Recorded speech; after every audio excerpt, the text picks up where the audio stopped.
So we've been having a really mild winter. What you're looking at is the Fargesia robusta bamboo.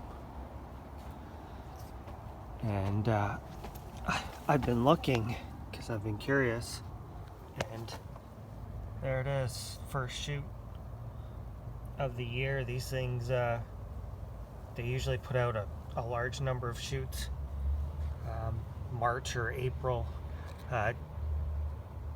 Kind of more towards the beginning of April, that's when they start shooting. But this year has been really mild. Just kind of looking around to see if there's any more. The bamboo's gotten so thick it's kind of tough to tell. But I started with these green. You know, this was last year's, and the previous years have that kind of yellowish color. This one's actually a pretty big one here, you can kind of see. And I do believe they actually get thicker than that.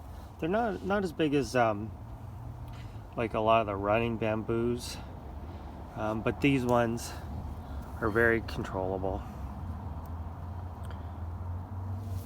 If you see like a new shoot like that coming out, you can actually just snap it off and it'll stop. I have one around here somewhere. My dog's broke it off, and that just stopped it dead in its tracks. It didn't continue to grow. So you can also, if you're interested, you can kind of trim off or snap off these leaves. I think they do come back, but in spring, because like these ones here, these will flush out. They drop a few leaves and then they flush out a lot, but you can snap that off if you want to see the trunk or the stems a little bit better. So I'm hoping that these are really going to kind of fill in that spot. Every year they've more than doubled in size. It does seem to be a reasonable grower. I'm going to show you. It's actually pretty easy to tell. So you see these? This is like my first year stems. And then you got these bigger ones. This was last year's. This is after they've been in the ground for a year. So quite a difference. So each time they get bigger and they get taller. The majority of the canes were just over fence height, just over 6 feet. But last year's went up maybe 9 or 10. It's kind of getting dark out here now. But really great bamboo. See, like this one here is really kind of protruding out far.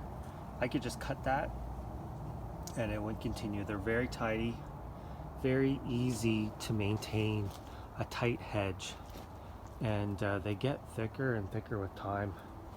You can kind of see over here this batch. There's some shorter ones in here, that's why it looks a lot thicker. But you can trim them and keep them more of a well-maintained appearance, more of a tidy appearance, and you don't have to worry about them going wild. But don't give them too much sun. I have a couple in sunnier spots and they're pretty yellow, whereas these ones here in the deepest shade the deepest shade are the darkest green. They look the best. So I would say part sun to part shade, and they'll love it. And I imagine these are going to be quite thick this year. I'll probably be at the point where I may be knocking back some of the canes. You can kind of see here the hedge is really starting to fill in. I use it for privacy. So thanks for watching.